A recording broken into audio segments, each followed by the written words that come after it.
You see this diagram? Do you have the same? You have the same in your lecture notes? You may be, right? So one way is when you start the design, one way is you go through the conceptual design and you produce the ER diagram and you map it. So as a result you obtain a set of relations. The other mechanism that is known as top-down approach. Okay, that is the top-down approach of database design. But there is this thing called bottom-up approach, right? With respect to that, you get all the attributes. You go to a particular organization and you normally talk to people and you say that you are here to design an application. Okay, so they are not aware of what you are going to do. So what would they do? They would give you all the forms that they are using, isn't it? You get all the forms, and when you see a particular form, it is not in a particular, it is not based on entities or anything, isn't it? You see all the details with respect to a form. So but only thing that you know is these attributes should be maintained in your database that you can understand. Okay, because the attributes are there in the form because they want to know about those attributes, isn't it? So they are not, now when you get the form, they are not based on different entities. But then what do you have to do? When you design the database, you can't kind of maintain all the attributes in that form in one database table, isn't it? Can you? You can't. So you have to kind of decompose these attributes into different entities. You have to separate these attributes into closely related entities. Is that clear? In a way, these attributes should be logically related to each other, right? So you have to identify how they are logically related and you have to separate them into entities. So if you are doing it without using ER diagram, the other way of using it is to perform these normalization checkings, right? You start with one full set of attributes and then you do these checkings, right, up until third normal form, right? So now if you get a full set of attributes, in what normal form would they be?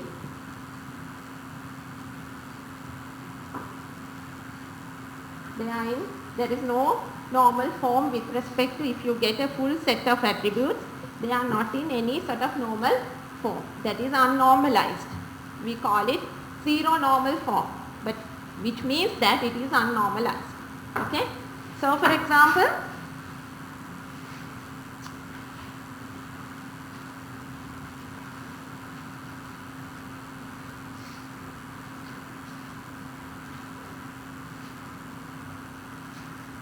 see this?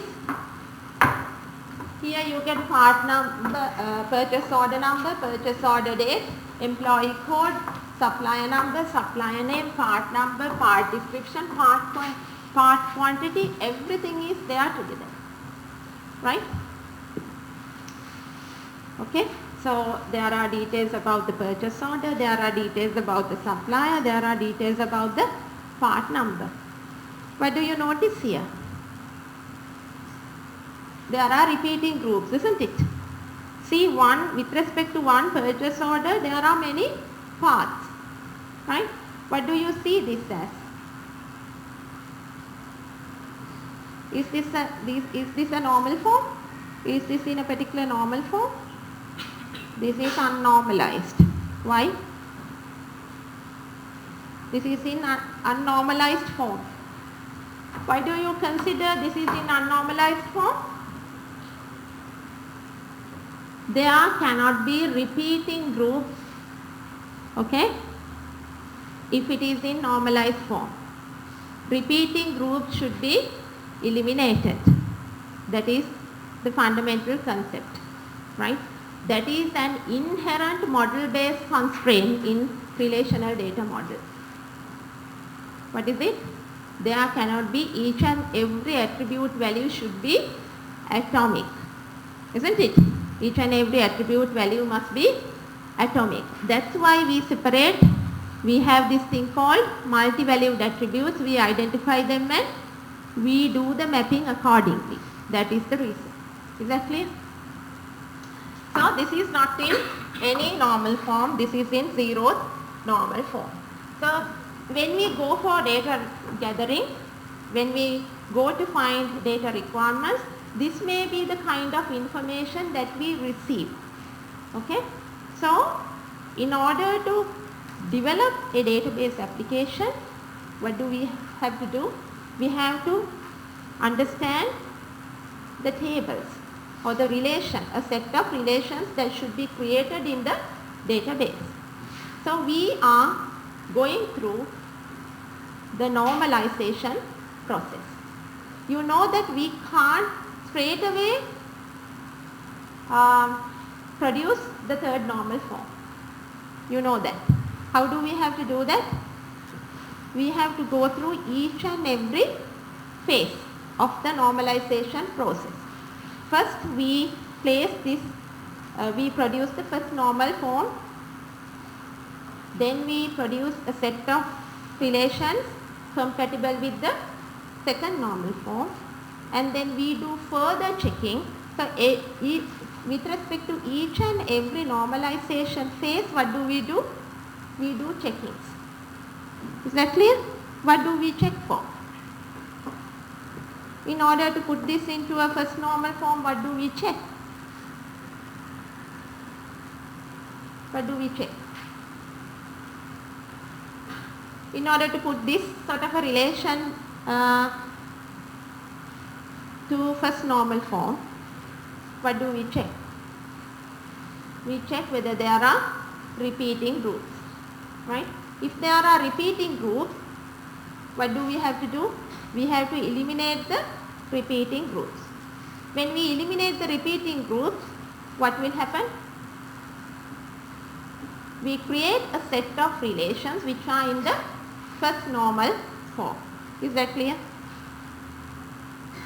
Why don't we do this sort of a maintenance in the database? Why can't we create one table like exactly the same thing in the database? Why can't we create exactly the same thing in the database? We can create one single table. Why can't we do that? That is simple, isn't it? You know, life is easier for you all. You create one single table and put everything into the database in that table. Can you do that? Now, with respect to the relational data model, you can't. Why? There are repeating groups here. Okay, the data is repeating, and that is not allowed with respect to relational data model. There is one atomic value for each attribute. Is that clear? So this is not allowed due to the inherent model-based constraint. Is that clear? So you have to eliminate the repeating groups. When you eliminate the repeating groups, what would be the outcome? See, this is the repeating group. Okay, I am taking you all through this to brush up your knowledge. Okay, so this is the repeating group. What do? Right? You examine the repeat group, you remove the repeat group from the relation, and you create a new relation separating the repeating group. So what do you get? Now they are in a separate table now. Did you all see that? Okay, what has gone into that separate table? Part number, part description and part quantity along with purchase order number. Right? Now in what normal form are the relationships now? Are the relations now?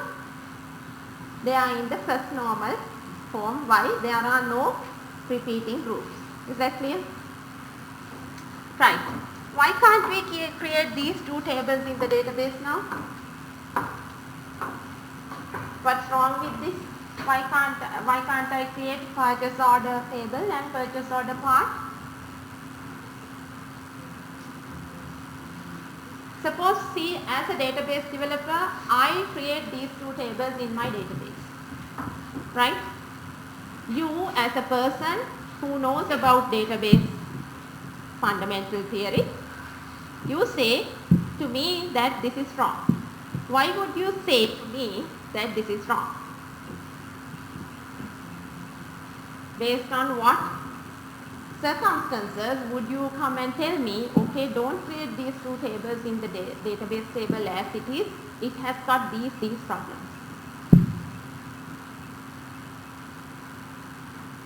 What problems would you point out? Are there any problems actually? Now I said that there are problems. Are there any problems? Are there any problems? Or is it okay for me to create these two tables? Why not? Why not?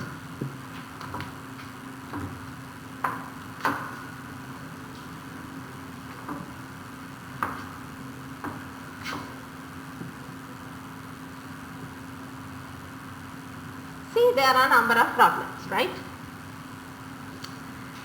There are insertion problems. What are the insertion problems? You can't have any path up until an order is placed, right? See that you have a warehouse where you store the details of all the parts, right? According to the way the data is maintained, can you have any part detail in your database if an order is not placed? Did you notice that point? Right? Up until an order is placed, you can't keep the details of your parts in the database. Is that clear? Why can't you do that? Why you can't enter part details without a purchase order?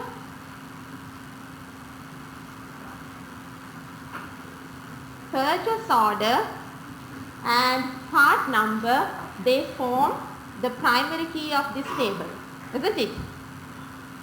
Okay, so if you try to enter part details without an order,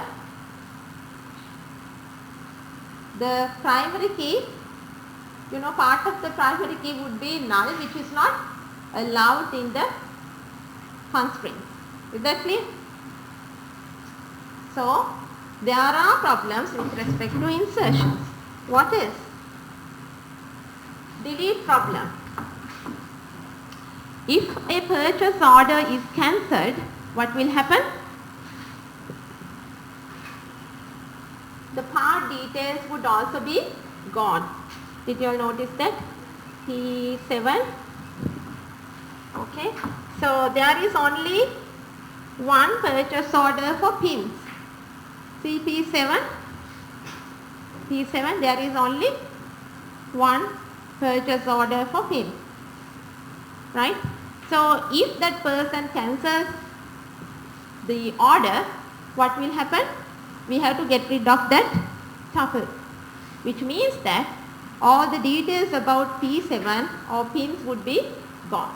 So that is a problem. And then there are update problems. What is the update problem? If we need to kind of change a description of a part, you can see, for example, bolt. See bolt? P2 is bolt. If we want to change it to some other thing, we have to do it everywhere. We have to make sure that we do it everywhere. If we don't do it, what will happen? the database would be inconsistent, right? Is that clear? It won't reflect the correct situation, right? So there are many problems with respect to data manipulation, and hence we need to go for the second normal form, right? What is the second normal form? Second normal form is based on what concept? You all would have studied.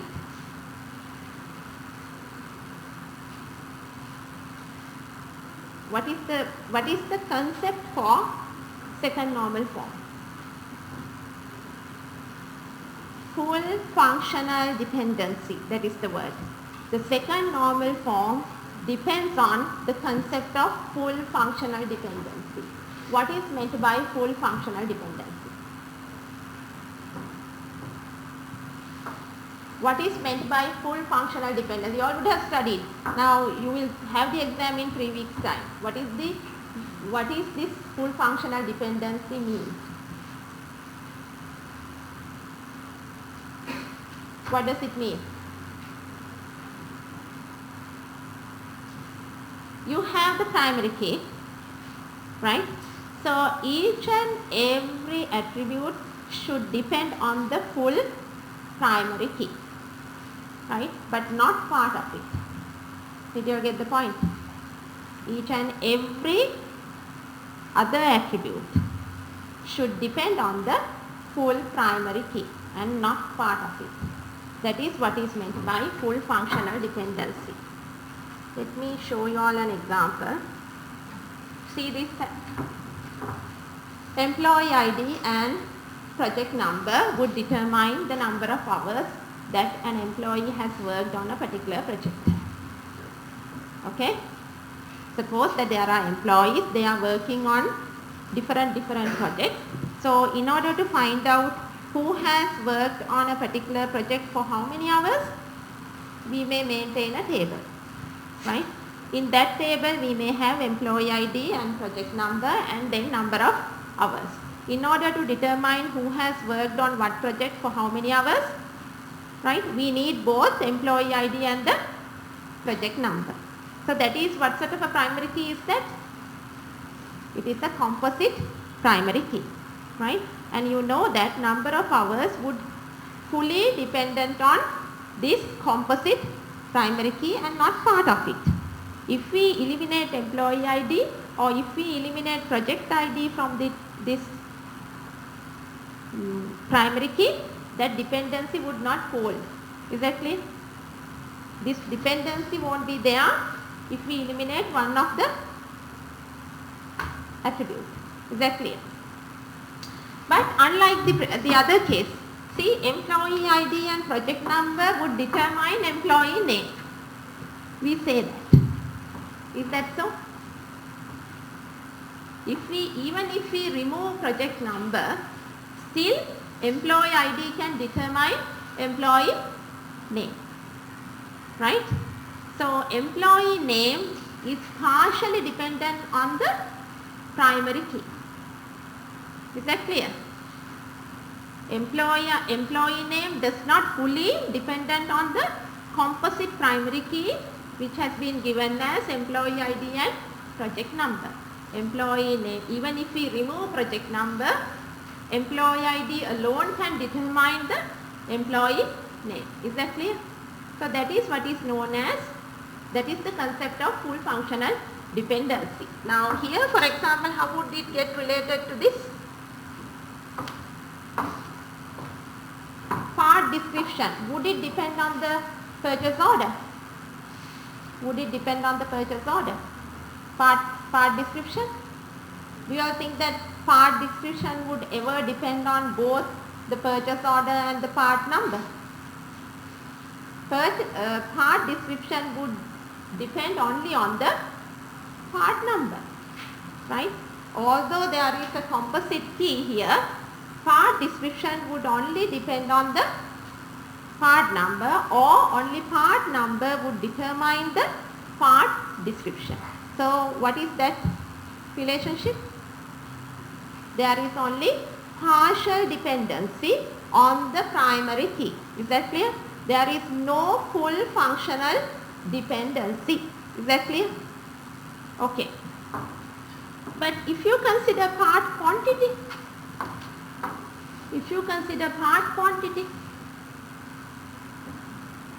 that is for the purchase order as well. Is that clear?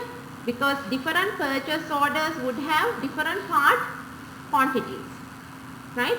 So unlike part description, part quantity would depend on the full primary key. Is that clear? Right. So if we take that into consideration, what would we get?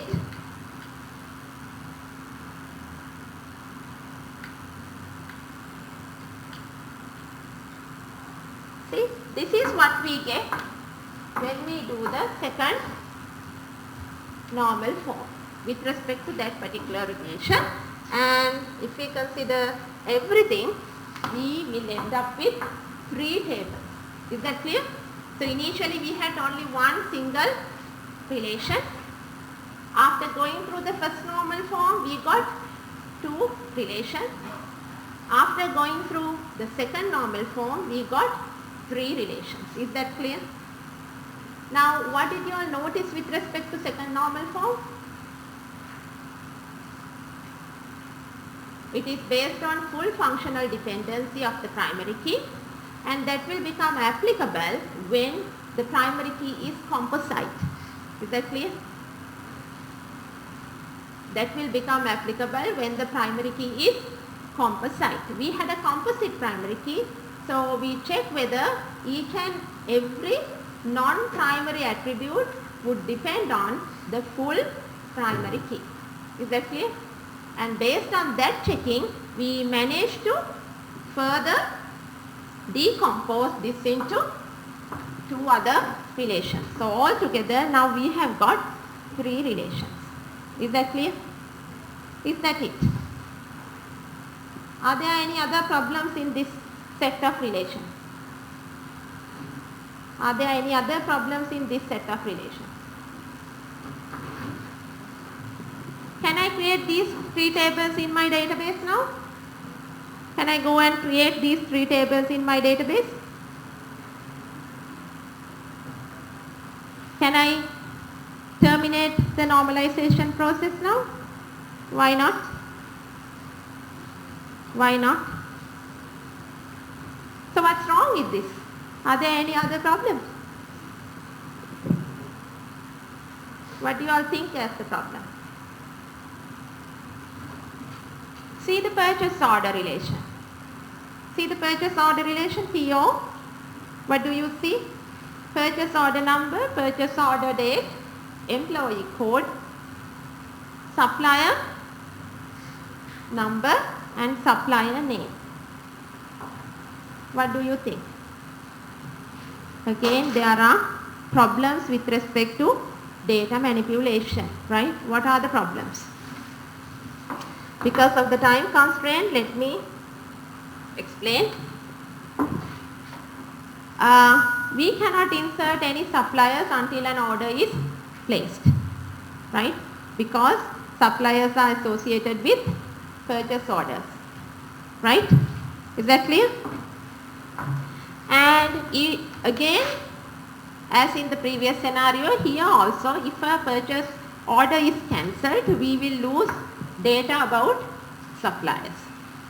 And then again, if we are to change something with respect to the supplier details, then since it is getting repeated with respect to many orders, we will have to change it everywhere. See this? We cannot have suppliers without having an order. Okay? When we delete a purchase order, what will happen? The corresponding suppliers will go with the order. If we change the supplier name at particular location, right, we have to do it everywhere. For example, if we are changing the supplier name of supplier code 222, you can see that 22 is getting repeated, so we have to do that update everywhere. Is that clear? So these are problems. Why would it take place? Now here the attribute primary key is not Primary key is not composite. So why is it happening?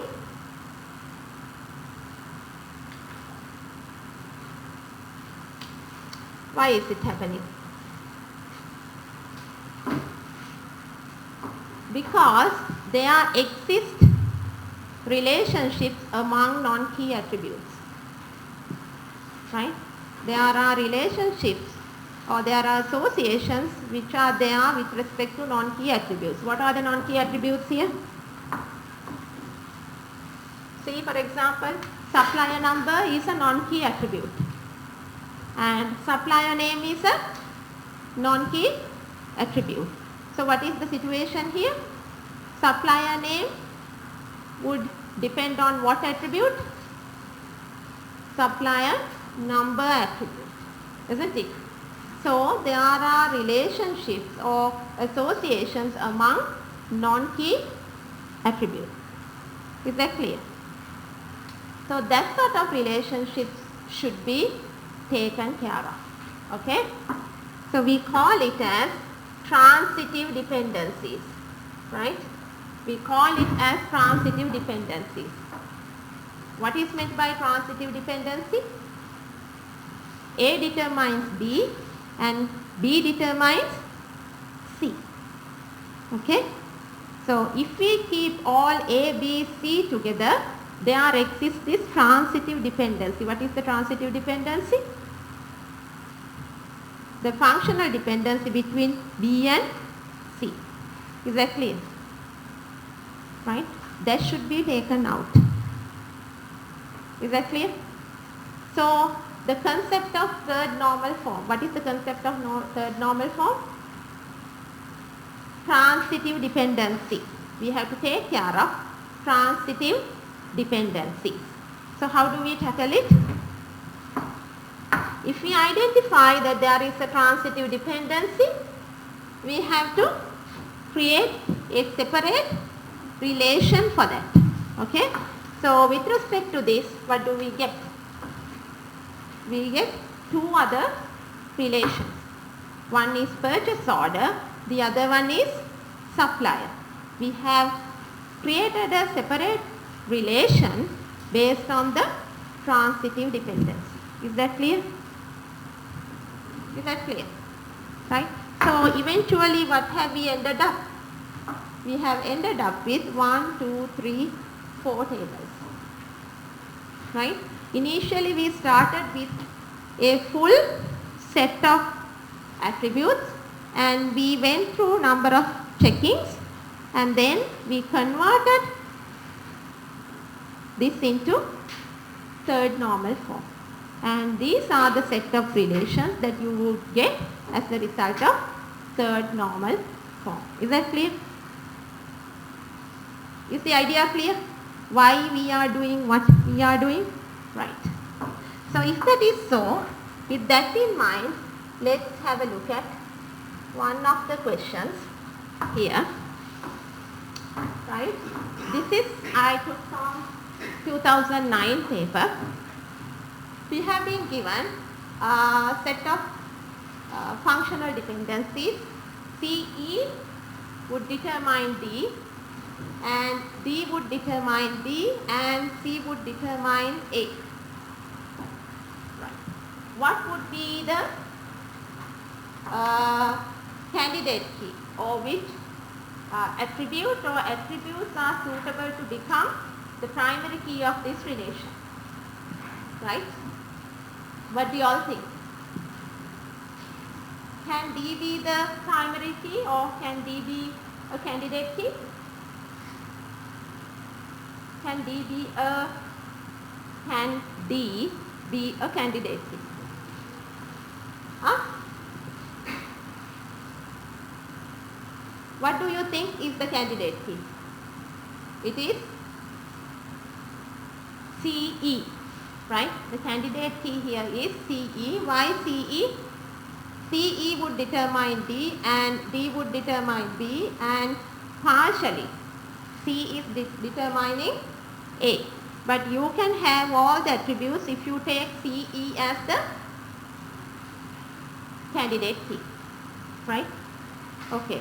If you take CE as the candidate key, in what normal form would this relation be?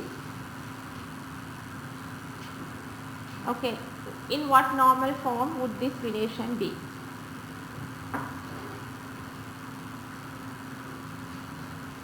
What is the best normal form that this relation would satisfy?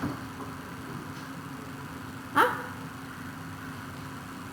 What is the best normal form of this relation? Taking CE as the candidate key.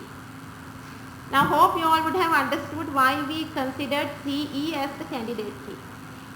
Right? If that is clear, okay, if you consider CE as the primary key of this relation, in what normal form would the relation be? Third normal form? Is this in third normal form? Yes? Is this in second normal form? Is this in second normal form? Okay, let's have a look at, okay, we have to determine the normal form. What is the normal form you think is correct? Is it second? It's second? Okay. Why? Okay, if you think that it can't be in second normal form, why it can't be in second normal form? Now see, I covered the fundamental concepts. It is the application of the fundamental concepts. Why it can't be in second normal form? See, CE would determine D and C alone would determine A. What does it violate? Full functional dependency. How does it violate full functional dependency? A does not depend on the full key. A would depend on part of the key, right? So if you check that, you can realize that this is not in second normal form. This is in what normal form then? This is in first normal form, okay? So the functional, so what is the answer? The best normal form, the relation R1 satisfies is first normal form. So first answer is wrong. C determines A. It is not the first normal form that is getting violated. It is the second normal form that is getting violated. Is that clear? The functional dependency DB violates second normal form. Is that correct? DB, what sort of a dependency is there? What is that dependency? That is transitive dependency. CE determines D and D determines B. Alright. So likewise, you have to apply your knowledge and argue for each and every option given. Okay. The functional dependency DB violates the third normal form. Okay. Because it is the transitive dependency. The best normal form, the relation R satisfies is the first normal form, right? So if I am to take another, the other one is based on, let me take another example. Okay, this one. Which of the following statements are true? We have been given part number, warehouse, location, quantity on hand, weight and color, and we have been given 3 functional dependencies. Which of the following statements are true? What is your answer?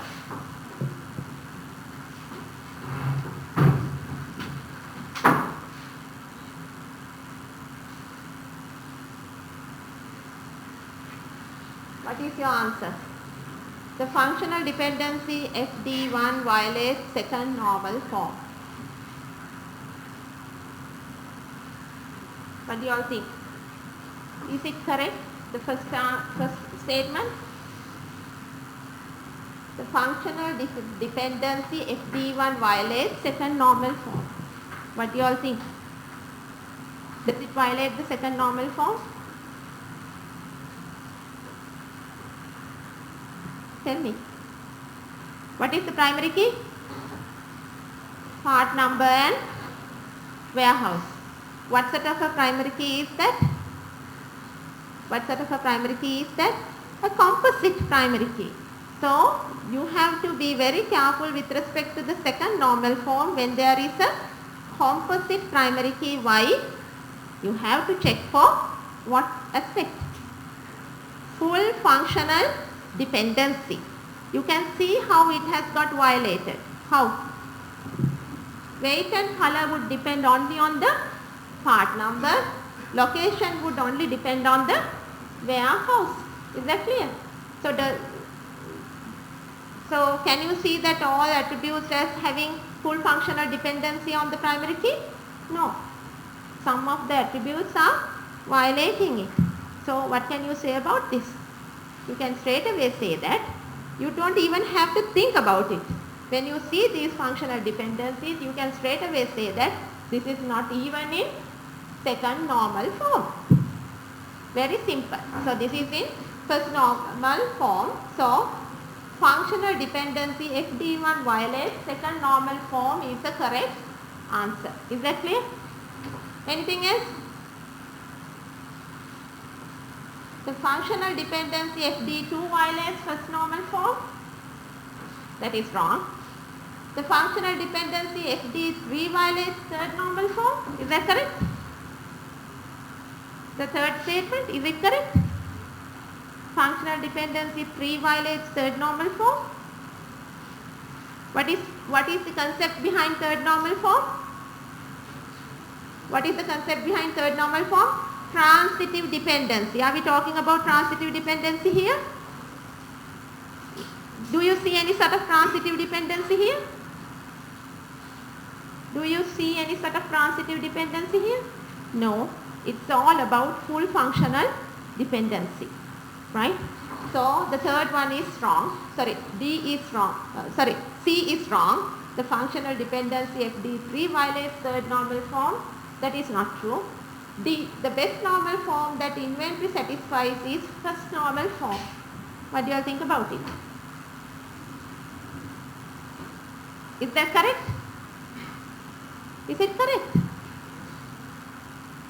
Scared to say that it is correct, is it? It should be correct. Why? Why it should be correct? The concept of full functional dependency is not there. So, it cannot satisfy the second normal form. Is that clear? So, the relation is in first normal form. When it is in first normal form, the best normal form that inventory satisfies is second normal form, which is not true. Why? Full functional dependency is violated. Is that clear? Is it clear? Yeah. Now there is a short tea break, right?